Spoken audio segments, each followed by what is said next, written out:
গীতা জ্ঞান, গীতা পঞ্চদশ অধ্যায়, পুরুষোত্তম যোগ, শ্লোক সংখ্যা 16 ও 17তম।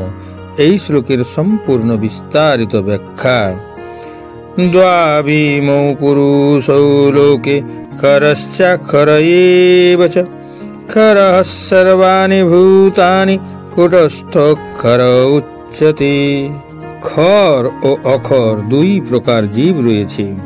এই জড় জগতের সমস্ত জীবকে খর এবং চিৎ জগতের সমস্ত জীবকে অক্ষর বলা হয়। পূর্বেই বর্ণিত হয়েছে যে ব্যাসদেবের রূপে অবতরণ করে ভগবান বেদান্ত সূত্র প্রণয়ন করেছেন। এখানে ভগবান সংক্ষেপে বেদান্ত সূত্রের সারমর্ম ও বর্ণনা করেছেন। তিনি বলেছেন যে জীব যা সংখ্যায় অনন্ত, তাদের দুটি শ্রেণীতে বিভক্ত করা হয়, যথা খর ও অক্ষর। জীব হচ্ছে ভগবানের সনাতন বিভিন্নাংশ। তারা যখন জড় জগতের সংস্পর্শে থাকে তখন তাদের বলা হয় জীবভূত, এবং সংস্কৃতে খর। সর্বাণি ভূতানি কথাটির অর্থ হচ্ছে তারা খর, কিন্তু যারা পরম পুরুষোত্তম ভগবানের সঙ্গে একাত্মভাবে যুক্ত তাদের বলা হয় অক্ষর। একাত্মভাবে যুক্ত কথাটির অর্থ এই নয় যে তাদের কোনো ব্যক্তি স্বাধীনতা নেই, কিন্তু তার অর্থ হচ্ছে যে তারা ভগবানের থেকে বিচ্ছিন্ন নন। সৃষ্টির উদ্দেশ্যকে তারা সকলেই মেনে নিয়েছেন। অবশ্য চিৎ জগতের সৃষ্টি বলে কিছু নেই, তবে বেদান্ত সূত্রের বর্ণনা অনুসারে পরম পুরুষোত্তম ভগবান হচ্ছেন সমস্ত সৃষ্টির উৎস।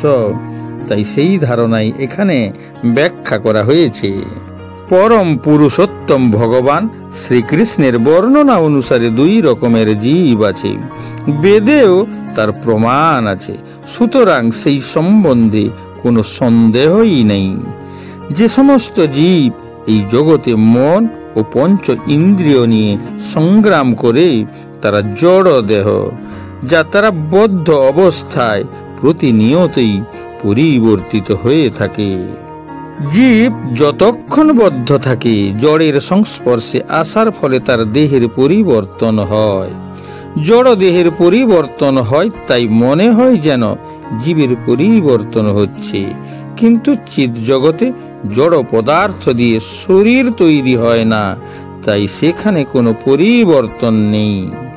জড় জগতে জীবের 6টি পরিবর্তন হয়: জন্ম, বৃদ্ধি, স্থিতি, বংশ বৃদ্ধি, ক্ষয় ও বিনাশ।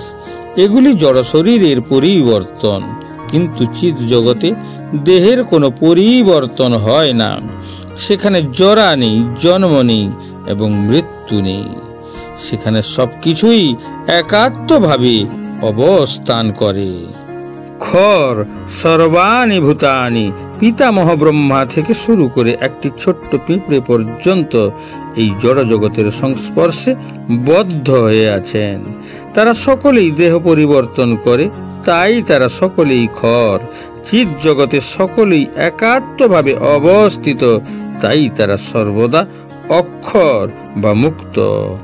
উত্তমঃ পুরুষস্ত্বন্নঃ পরমাত্মেত্যুদাহৃত, যো লোকত্রয়মবিশ্ব বিভর্তব্যয় ঈশ্বরঃ।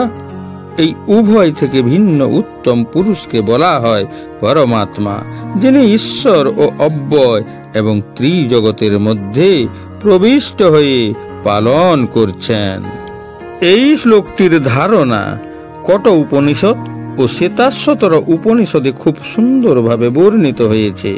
সেখানে স্পষ্টভাবে বলা হয়েছে যে বদ্ধ ও মুক্ত অনন্ত কোটি জীবের ঊর্ধ্বে হচ্ছেন পরম পুরুষ, যিনি হচ্ছেন পরমাত্মা। উপনিষদের শ্লোকটি হচ্ছে নিত্য নিত্যানাং চেতনশ্চেতনানাম। এর তাৎপর্য হচ্ছে যে বদ্ধ ও মুক্ত উভয় প্রকার জীবের মধ্যেই একজন পরম প্রাণময় পুরুষ রয়েছেন। তিনি হচ্ছেন পরম পুরুষোত্তম ভগবান। জগৎ এবং আত্মা বর্ণনা করার পর এখন জগৎ ও নশ্বর ও অবিনশ্বর জীবের ঊর্ধ্বে ভগবান শ্রীকৃষ্ণ সম্পর্কে ব্যাখ্যা অব্যাহত। শাস্ত্রে তাঁকে পরমাত্মা নামে ডাকা হয়ে থাকে, যার অর্থ হলো পরম আত্মা। পরম বিশেষণটি স্পষ্ট করে যে ঈশ্বর আত্মা বা জীবাত্মা থেকে আলাদা। এই শ্লোকটি সেই অদ্বৈতবাদী দার্শনিকদের দাবিকে প্রত্যাখ্যান করে, যারা জীবাত্মাকেও পরমাত্মা বলে মনে করেন। আত্মা একটি পরমাণু এবং এটি কেবল তার নিজের জড়দেহেই বিদ্যমান, যেখানে পরমাত্মা বিভু এবং সমস্ত জীবের হৃদয়ে অবস্থান করেন। তিনি জীবের কাজের হিসাব রাখেন এবং উপযুক্ত সময়ে তাদের ফল প্রদান করেন। তারা জন্ম থেকে জন্মান্তর পর্যন্ত আত্মার সাথে থাকে। তা যে কোনো জনই হোক না কেন, আত্মা একটি নির্দিষ্ট সময়ের জন্য কুকুরের রূপে জন্ম নিলেও পরমাত্মা তার সাথে থাকেন এবং তার পূর্বকর্ম অনুসারে ফল প্রদান করেন। পৃথিবীতে কুকুরের ভাগ্যেও বৈষম্য রয়েছে। কিছু বিপদগামী কুকুর ভারতের রাস্তায় নারকীয় জীবন যাপন করে।